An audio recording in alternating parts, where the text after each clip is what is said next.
est écrit dans Pirkei Avot, Ha'olam omed ala Torah, ve'ala avoda ve'al gemilut hasadim. Pirkei Avot, il commence par cette mimra de Ha'olam omed ala Torah, ve'ala avoda ve'al gemilut hasadim. On sait très bien que Pirkei Avot, c'est le Perek des Avot. C'est quoi Pirkei Avot? C'est les tzadikim. Les tzadikim, on les appelle les Avot. Et c'est quoi Pirkei Avot? Pirkei Avot, c'est les prakim que chaque Tana, il avait une mimra qu'il a enseignée. Vous savez une chose, que on dit, je te remets les chilach be'ek ve'atson. Comment le tson, comment le troupeau il ne se perd pas? Parce que ils suivent les chemins que d'autres troupeaux ont suivis. Parce que les troupeaux, lorsqu'ils marchent, ils laissent des traces. Les chilak be'ek ve'atson. Et étant donné que les troupeaux, ils ont des pieds pointus, donc ils laissent des traces, un peu. Les chilak be'ek ve'atson. Donc, Hachamim, il n'y a pas mieux que Hachamim qui nous ont laissé des traces. Avec ces traces-là, on les vit, on vit ces traces. Donc c'est ça les Pirkei Avot, les prakim, on dit, Essa Ena Ele Harim, Hachamim dit c'est quoi Ele Harim? Les Harim c'est les Avot. Les Avot c'est comme des géants.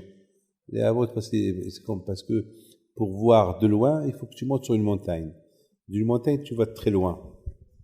Si tu veux voir ce qui se passe, de plus que tu montes dans une voie, tu peux mieux observer et tu peux même visionner un peu tout ce qui est en face de toi.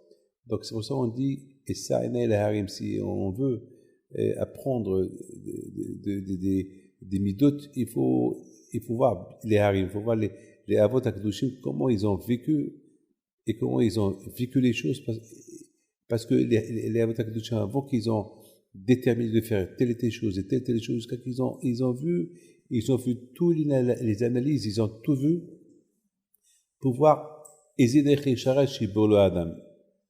C'est ça les Avot. Donc c'est pour ça que ça s'appelle Pirkei Avot. Et dans les Pirkei Avot, ce qui est important, on voit que chacun, il disait Hoaya Omer. On mentionne le nom de quelqu'un et dit Hoaya Omer. C'est quoi Hoaya Omer? Alors sur ça, j'ai expliqué, j'ai dit que aujourd'hui, chacun il se pose la question pourquoi on est venu dans ce monde-là. Bon, en général, les gens ne se posent pas cette question. Les gens, ils préfèrent ne pas se poser cette question parce que les gens, ils veulent vivre. Pourquoi savoir pourquoi je suis venu ici? Si je sais pourquoi je suis venu ici, alors je vais être obligé de m'embêter toute une vie. C'est-à-dire, il faut que tout ce bon monde-là qu'il est là, et je n'en vais pas profiter. Mais c'est faux de penser comme ça. Parce que Akash Baruch Hu, il va te renvoyer dans un autre Gilgul parce que tu n'as pas cherché pourquoi tu es venu dans ce monde-là. Ah, bien sûr, quelqu'un qui a une belle vie, pourquoi voulez-vous qu'il choisisse la vie de la Torah ou la vie de notre vie? Il est très bien, la vie qu'il mène. Beaucoup de fois, ça m'arrive. Beaucoup de fois, il y a des gens qui me disent on préfère ne pas savoir que de savoir. Parce que si je ne sais pas, je ne sais pas. Et si je sais, je suis obligé de faire parce que si je ne fais pas, je vais m'en vouloir. À chaque fois qu'il m'arrive quelque chose, je vais dire c'est à cause de ça. Moi, je leur réponds justement, à chaque fois qu'il t'arrive quelque chose, c'est parce que tu ne veux pas savoir pourquoi tu n'as pas voulu savoir. Tu as compris? Il y a beaucoup de fois, déjà, c'est mieux de ne pas savoir que de savoir. C'est pas vrai. C'est mieux de savoir que de ne pas savoir. Parce que si tu sais, au moins tu sais pourquoi tu es venu là. Donc, c'est la raison, on voit que chacun, il a par exemple, si on trouve par exemple les mimras des Avot, on voit que chacun il dit Hoaya Omer. Et chacun, il a vu une midda. Quoi? Il y a 48 midot. Même 7 midot, je ne sais pas me dire Torah. Il n'y a que cette midda seule qui connaît? Non. C'est-à-dire que bien sûr, toutes les midot, il est fait, mais il y a une midda qui faisait un peu plus. Par exemple, chaque fois qu'il te dit tel et tel, il a dit tel et tel, c'est vraiment, il faisait tout, mais dans cette midda, il faisait un peu plus. Quand par exemple, on voit Rabbi Yochanan ben Zakkai, il avait 5 élèves, Waya Moni Shebahan. Et il dit, celui-là, bord, celui-là, il est Yerehet, celui-là, il est comme ça, c'est quoi? Ça veut dire que, un qui est Yerehet, c'est tout, il n'y a pas autre chose, non? Dès qu'il avait respecté tout, mais cette midda de Atahit, il avait en lui en plus. Il avait, par exemple, celui-là que jamais il oubliait son limoud. Donc, ça veut dire que, beaucoup des fois, il faut savoir une chose, que Akadosh Baruch Hu, il peut être to'en, il peut en vouloir à quelqu'un qui a une très belle mémoire, qu'il n'oublie rien du tout, mais sa tête, elle est vide dans la Torah. Akadosh Baruch Hu lui dit comment? Tu as une tête d'ordinateur, et tu as que les ordinateurs sur la tête, et tu as que le monde extérieur dans la tête, et tu n'as rien de Torah dans la tête. Akadosh Baruch Hu, il va faire une ta'ana. Akadosh Baruch Hu, il a une ta'ana contre celui-là qui a une bonne tête. Par exemple, lorsque Hakamim te disent Marbe Torah, Marbe Chokhmah, et toi, tu as ta Chokhmah sur autre chose, il va te dire Akadosh Baruch Hu, mais cette Chokhmah que tu as, si tu aurais étudié la Torah, tu aurais eu 1000 fois plus de Chokhmah que ce que tu avais, et tu aurais pu faire ceci et cela. Donc, quelque part, Akadosh Baruch Hu, l'homme, il risque d'avoir un problème avec Akadosh Baruch Hu. Lorsque on dit que tel et tel, il est Yerehet, c'est que il avait cette midda en lui, c'est-à-dire que lorsque quelqu'un il voit qu'il est Yerehet, ça veut dire qu'il est venu dans ce monde-là pour être réparé. Il se peut qu'il était là dans un Gilgoul, qu'il n'avait pas la peur du Het. Il se peut qu'il était là dans ce Gilgoul, parce qu'il avait une bonne mémoire, et il a utilisé uniquement pour autre chose, et non pas pour la Torah. Donc, c'est la raison pourquoi ce Pek et Avot-là, quelque part, il nous donne des enseignements pour savoir qu'est-ce qu'il faut faire dans cette vie-là pour progresser, pour ne pas qu'on a des excuses. Parce que c'est dommage. Très dommage de perdre ce monde-là. Très, très, très, très dommage. C'est dommage ce qui est extraordinaire. Mais ce Shabbat-là, j'ai tellement bien lu le Pek et Avot, jusqu'à que j'ai tellement appris des choses, et pourtant, je l'ai lu et relu. Mais je me suis vraiment donné pour le comprendre. Ce Shabbat-là, je me suis donné un peu pour le comprendre. Par exemple, ce qui m'a le plus marqué dans le Pek et Avot, c'est cette midda-là, à Olam Omed à la Torah, à la Aboda avec Gmit Hasadim. J'aurais pu dire, pourquoi pas, à Olam Omed à la Torah. Qu'est-ce que j'ai besoin de Gmit Hasadim et comment ça s'appelle, et la Aboda? Voilà, la Torah, ou bien par exemple la Tfila. La Tfila, c'est quelque chose qui est extraordinaire. Le Hesed, Asma, si je fais que du Hesed du matin, pourquoi que il ne va pas être content de moi que je fais que du Hesed? Ou bien pourquoi que je ne va pas vouloir que je fais que la Tfila? Ou bien pourquoi pas que je ne va pas accepter que j'étudie la Torah? Pourquoi que il veut que j'ai ces trois midotes-là ensemble? Quelle est la raison? Pourquoi quelqu'un, comme par exemple, Yaakov Avinu. La ma'ala de Yaakov Avinu, c'était Middat Torah. On n'a pas dit que Yaakov avait les trois Middot. Il avait Middat Torah. Le symbole de Yaakov, c'est la Torah. Lorsqu'on dit sur Yitzhak Avinu, c'est quoi? La Middat, lui, c'était Avoda. On n'a pas dit, et lorsqu'on parle d'Abraham, c'est Hesed. Alors, je ne comprends pas. Alors, on dit maintenant que Avot, Allah, on met à la Torah, à l'Avoda, mais on n'a pas vu ça sur les Avot. Pourquoi, la question se pose, pourquoi on n'a pas dit sur les Avot? Pourquoi on a pris sur chaque Avot une Mida? Alors ça veut dire quoi? Ça veut dire qu'il y a une seule Mida, et voilà, le Pek et Avot, il dit il faut avoir les trois Midot à la fois. Alors là, on met à la Torah. Alors, on est obligé de dire comme que j'ai dit. C'est-à-dire que Bémet, un homme, il vient dans ce monde-là pour réparer une Mida. Il a une Mida qu'il aime plus que les autres. Mais ça ne veut pas dire que les autres, il faut les laisser de côté. Ça ne veut pas dire que les autres, il faut les laisser de côté. Non, les autres, il faut les dire. Quand par exemple, lorsque je te donne un repas, le repas, c'est le repas, mais avec le repas, il y a un goût, il y a un ta'am, il y a les ingrédients qu'on a mis. Ou bien, je vais te donner que les ingrédients sont le repas. Si je te donne que les ingrédients sont le repas, c'est pas mangeable. Je te donne le repas sur les ingrédients, c'est pas mangeable, c'est passable. Mais si je te fais un bon repas avec des ingrédients, et j'ajoute encore je sais pas quoi, d'autres choses, ben le repas il va être super. Tu comprends? Il y a par exemple, il y a ce qu'on appelle le repas principal. Le repas principal, c'est la viande. C'est vrai, c'est le repas principal, mais il faut pas oublier que les ingrédients s'ajoutent. Aussi, il faut pas oublier que les légumes qui accompagnent le repas, ils l'ajoutent. Mais c'est la viande, c'est la viande, c'est l'essentiel du repas. ou bien le pain, ou bien ceci. Ben, ça veut dire que les Avot HaKadoshim aussi, c'était comme ça. Les Avot HaKadoshim, ils avaient une mida qu'ils ont bien respectée. Mais ça ne veut pas dire que pour cette mida-là, ils respectaient cette mida plus que les autres.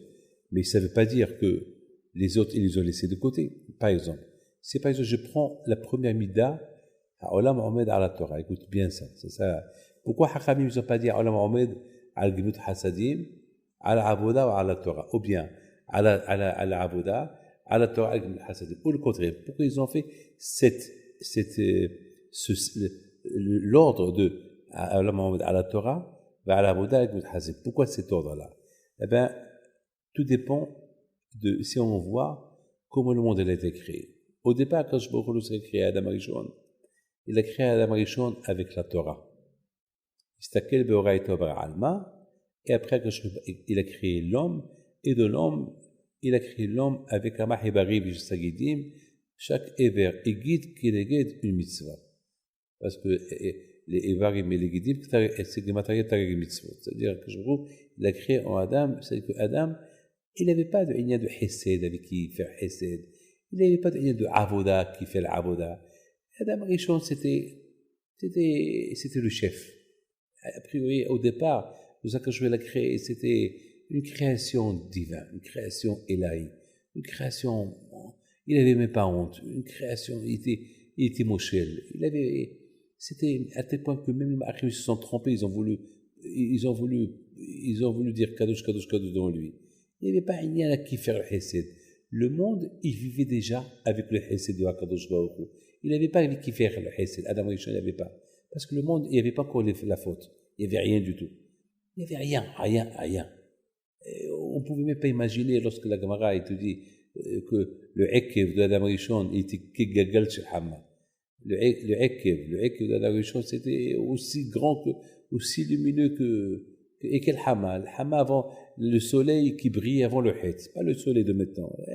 Et à savoir de quel Hama on parle. Parce qu'il y a des soleils dans le monde, dans les galaxies, qui sont 1 milliard de fois plus forts que ce soleil que nous avons aujourd'hui. Alors, imagine-toi, c'est quoi le Ekkev de Adam Rishon était plus fort que le Or qui sortait du Ekkev de Adam Rishon était plus fort que le Galgal Hama. C'est inimaginable. Tu comprends? Inimaginable. On ne peut même pas imaginer qui était Adam Rishon, la Gemara dit, il se promenait avec Akadosh Baruch Hu dans le concept de Gan Eden. C'était comme son copain. Donc, on voit que le Seder était Torah. Et malheureusement, après Adam Arishon, il a fauté. Et là, il a commencé il a fauté, donc il avait besoin d'Avoda. Et non seulement il avait besoin d'Avoda, il avait besoin aussi de faire le Hesed, Olam Hesed Ibali. Donc, il y a cet ordre-là. Le principal, pourquoi Hachem a créé le monde, au départ, c'est pour la Torah. Au départ, c'est pour la Torah. C'est ça, le Rika, c'est ça, il faut que ce soit net et clair. Et après, quand je vois lorsque Adam Rishon il a fauté, la première chose qu'il a fait, le Shabbat, Tov lehodot Hashem, Avoda. Et après, il a commencé à faire Gimut Hasadim. C'est parce que maintenant le monde, c'est plus avant la faute de Adam Rishon, il y avait le Hesed de Hakadosh Baruch Hu. Et maintenant, il faut que ce Hesed-là, il faut que ça se mérite. Et on l'a Hesed Ibani. Il faut savoir une chose, qu'un homme, malheureusement, il risque de se tromper, il va dire, je vais étudier la Torah. Mais il faut qu'il sache une chose, dans l'étude de la Torah, il y a aussi l'avoda. Ça veut dire que la Torah aussi, la Torah, il faut savoir qu'il y a la Torah avant le Het de Adam Rishon, il y a la Torah après le Het de Adam Rishon. Et la Torah après le Het de Adam Rishon, il faut qu'il y ait la Torah avec l'avoda. Il faut qu'il y ait Avoda, il faut qu'il y ait Gimut Hasadim. C'est pour ça que le monde, il ne peut pas tenir uniquement par la Torah. Le monde, il ne peut tenir que sur ces 3 choses-là. Torah, Avoda et Gimut Hasadim. Pourquoi? Parce qu'il y a une différence avant la faute et il y a une différence après la faute. Et après la faute, c'est aujourd'hui, même un homme qui veut étudier la Torah toute la journée, il a un devoir aussi de faire le Hesed. Le Hesed, il se divise en 2. Ou enseigner à quelqu'un d'autre la Torah, ça s'appelle Hesed, ou bien faire mamash de Hesed. Mais le plus beau hesed aussi, c'est avoda, la prière. Parce que la prière aussi est fait, ça veut dire hesed. Lorsque tu fais la prière, tu fais hesed avec toi-même, mais en faisant aussi la prière, tu fais le hesed avec d'autres. Donc il y a deux sortes de hesed. Il y a le hesed de la prière, et il y a le hesed physique. Le hesed physique, c'est où tu enseignes la Torah à quelqu'un, ou tu donnes de l'argent. Donc il y a deux sortes de... Donc ça s'appelle... La avoda, elle s'appelle aussi hesed. Donc on voit que... Et la Torah aussi, hesed. Parce que on met dans la Torah, si tu étudies la Torah, donc quelque part, tu fais hesed en maintenant le monde avec l'étude de la Torah. Donc ça veut dire, cette mimra de... C'est pour ça Mishnah, elle commence par cette mimra. Et parce que c'est celle-là la plus importante, parce que elle englobe tout. C'est-à-dire que on ne sait pas pour quelle est la raison que tu es dans ce monde-là. On ne sait pas c'est quoi ton gilgoul. Tu ne peux pas savoir. Tu ne sais pas pourquoi tu es venu là. Alors, si tu as un doute pourquoi tu es venu là, maintiens-toi sur ces trois choses-là. Alors là, Mohamed, à la Torah, vers la Aboda, en faisant ces trois choses-là, c'est sûr que la raison pourquoi tu es venu dans ce monde-là, tu vas la réparer. Parce que si tu fais toutes les recherches, tu vas les trouver sur ces trois choses-là. N'importe quelle recherche, n'importe que tu veux faire. Pourquoi je suis venu? Pour ça, il y a dans la Torah. C'est là, il y a dans le Gimot Hasidim. Donc, Torah, Aboda, Gimot Hasidim, ils englobent tout. Ah, maintenant, je termine avec ces choses-là. Dans la paracha de cette semaine, la paracha de cette semaine, c'est Aharimot Kedushim.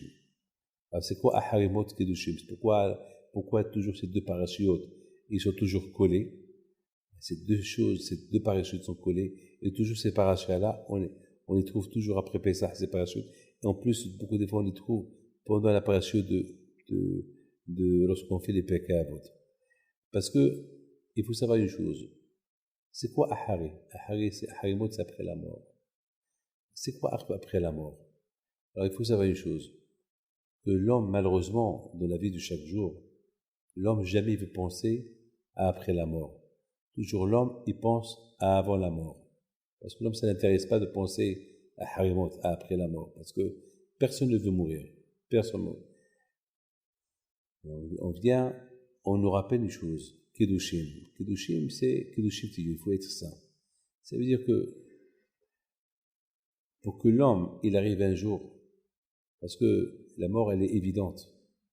Et justement, étant donné que la mort, elle est évidente, c'est une évidence, c'est quelque chose qui existe, c'est quelque chose qui peut pas, on peut pas dire qu'il ne va pas arriver. Et donc, il faut savoir une chose, que la kedusha de la personne, elle commence lorsqu'il est vivant. Lorsqu'un homme, il est vivant, c'est là qu'il en peut profiter. Parce justement, de plus qu'un homme, il pense à la kedusha, alors, écoute bien ce que je veux te dire, ça c'est quelque chose que vraiment c'est quelque chose d'une grande ma'ala. Pourquoi les tzadikim, ils veulent vivre? Pourquoi les tzadikim, ils veulent vivre? Parce que les tzadikim, ils sentent la kedusha dans l'atome. Par exemple, si tu rentres dans une chambre obscure et tu as une pile dans tes mains, une lampe dans tes mains, tu écartes toute l'obscurité qu'il y a dans la chambre. Eh bien, les tzadikim, dans leur monde à eux, ils vivent dans Gan Eden. Ils ne voient pas à Harimot, eux, ils voient toujours la Kedusha.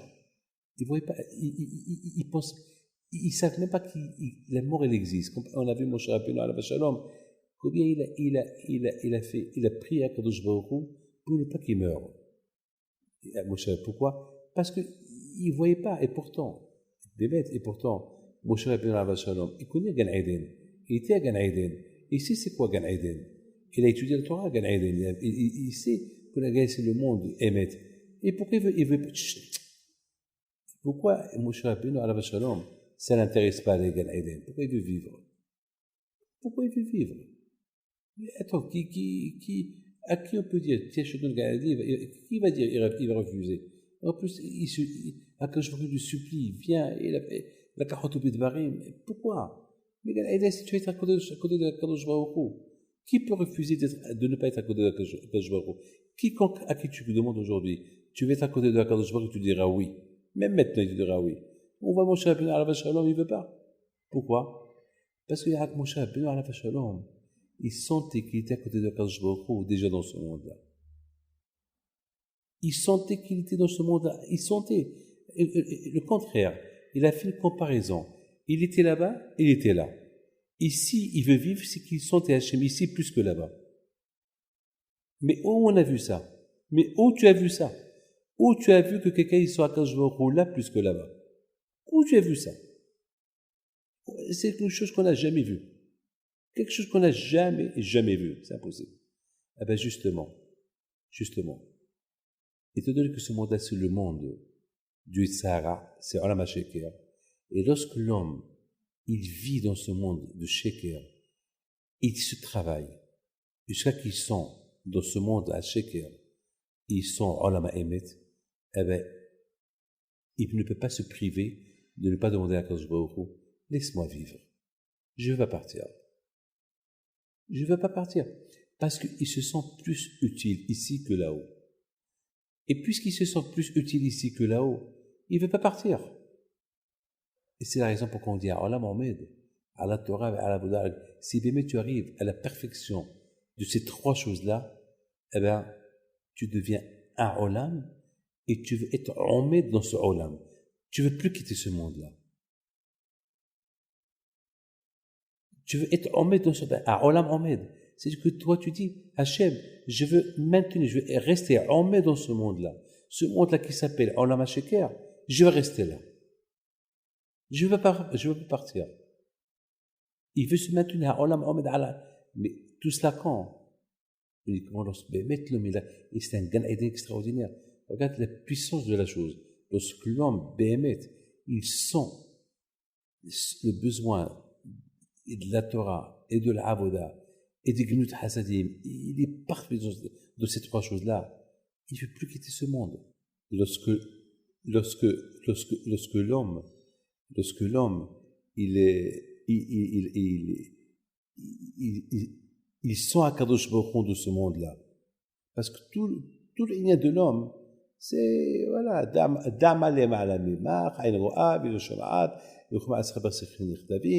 un homme qui vit tout ça, un homme qui vit tous ces mimrotes, des Tannaïm, et dans tous ces mimrotes-là, il vit dans la Torah, dans la Avoda, dans le Mot Hazim.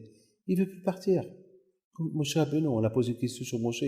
Mais Moshe, attends, qu'est-ce que tu veux faire dans ce monde-là? Ce monde pourri, ce Olam HaSheker. Là, quand je te propose d'aller à Olam HaSheker, c'est lui qui veut t'enterrer. Tu vas être à côté de la Kadosh Baruch Hu. Tu étais déjà là-bas. Tu as vu là-bas. Tu as vu l'Emet. D'ailleurs, la première chose que Moshe Rabbeinu, il a dit à Israël, Behakel, c'est le lien du Shabbat. Pourquoi? Parce que Moshe Rabbeinu, il a senti le Shabbat dans l'autre monde. Il sait c'est quoi le Shabbat. Il sait c'est quoi la Kedusha. C'est le témoin, il n'y a pas un plus que Moshe Rabbeinu qui peut savoir c'est quoi le Shabbat. Pourquoi? Parce qu'il était là-bas. Et l'autre monde, Shabbat, c'est Mi'an Olam Haba. Alors, qu'est-ce que c'est un Olam Haba? Si on dit que Shabbat, Mi'an Olam Haba, alors qu'est-ce que c'est Olam Haba? Alors, toi, Moshe Rabbeinu, qu'est-ce que tu veux faire ici? Au lieu que tu veux le Shabbat, Mi'an Olam Haba, va habiter à Olam Haba. Il veut pas. Parce qu'il a découvert le Olam Haba dans Olam Hazé. En plus, il se sent encore plus utile ici que là-haut. À tel point que Olam, il veut se maintenir présent, dans ce monde-là. C'est pour ça qu'il ne veut pas partir. Mais tu comprends, mon cher Abeno, pourquoi il ne voulait pas partir. À tel point qu'il a fait 515 prières pour ne pas partir. 515 prières il a fait pour ne pas partir. Ça, c'est... Alors maintenant, on comprend. Aharimot Kedoshim. C'est quoi Aharimot? En général, après la mort, on est saint. Un homme qui est mort, on dit Mistama il a fait Teshuva. On dit Aharimot Kedoshim. Peut-être qu'il est mort avec Teshuva. Mais c'est quoi aussi Aharimot Kedoshim? Aharimot, c'est Adam, un homme qui étudie la Torah. Adam mit atzmo alea. Un homme qui est derrière la Torah. L'homme qui est derrière la Torah, il se tue. Il est Aharimot. Il est toujours après sa Gemara, après son livre. Il a sommeil d'étudier la Torah. Il est toujours derrière. Mimit atzmo alea. Celui-là, il est kadosh même dans sa vie. Et un homme comme celui qui est kadosh dans sa vie, il ne veut même pas. Il se dit, mais pourquoi tu veux que je meure? Je vis déjà. Mais ça veut dire que pour lui, il ne voit pas la raison pourquoi être kadosh et être un homme important après sa mort. Ils sont déjà dans sa vie, Olam Haba. Pourquoi tu veux que je suis saint après ma mort? Mais je sens la Kedusha maintenant, dans mon vivant, je la sens. Pourquoi tu veux que je parte pour que je sente ce que je vais sentir plus tard? Je le sens déjà. C'est un rayon des tzadikim. C'est comme ça les tzadikim y vivent. Les tzadikim y vivent comme ça. Ils veulent pas partir.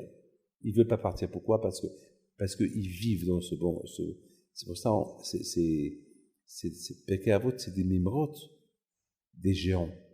C'est pour ça, la première chose que la Mishnah commence, elle commence par Moshe קיבל תורה מסיני ומסר על יהושע זקנים הם אמרו של ההורים, הם מתונים בדין, יעבדו תלמידים הרבה, etc., etc., etc. Mais si tu as bien remarqué que la première mimra du Pirkei Avot, c'est le bitoul. Tout de suite, au lieu qu'on commence Ama Bouchoua, au Bethel Omrim, au Beth Shammai Omrim, au tel. Non. La première Mishnah, Moshe Kibel Torah Misinai. La première chose, Pirkei Avot, au lieu qu'on commence pas, Rabbi Yehuda Omer, Rabbi Gamliel Omer, Rabbi Shimon Omer, non, on commence par le premier rabbin qui s'appelle Moshe. Et toute la ma'ala, la madriga de Moshe Rabbeinu, parce que Kibel, il a su recevoir. Et de qui il a reçu? D'une montagne. Celui qui veut réussir, il faut apprendre, il faut étudier, il faut savoir recevoir. Parce que le problème, on écoute un cours, je vais écouter un cours. On ne dit pas je vais recevoir un cours, je vais écouter. Il y a une différence entre écouter et recevoir. Écouter, il se peut que tu écoutes, il se peut que tu n'écoutes pas. Mais recevoir, c'est sûr que tu as reçu. Il y a une différence entre écouter et recevoir. Beaucoup de gens disent je vais aller écouter un cours. C'est vrai, tu vas aller écouter un cours.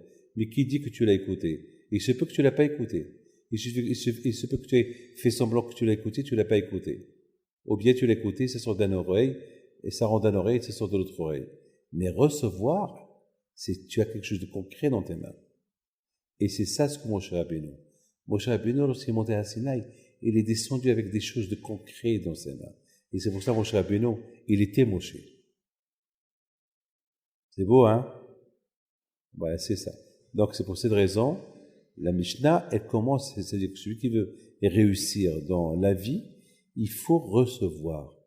Il faut savoir recevoir. C'est pas que je vais l'écouter. Non, je veux recevoir.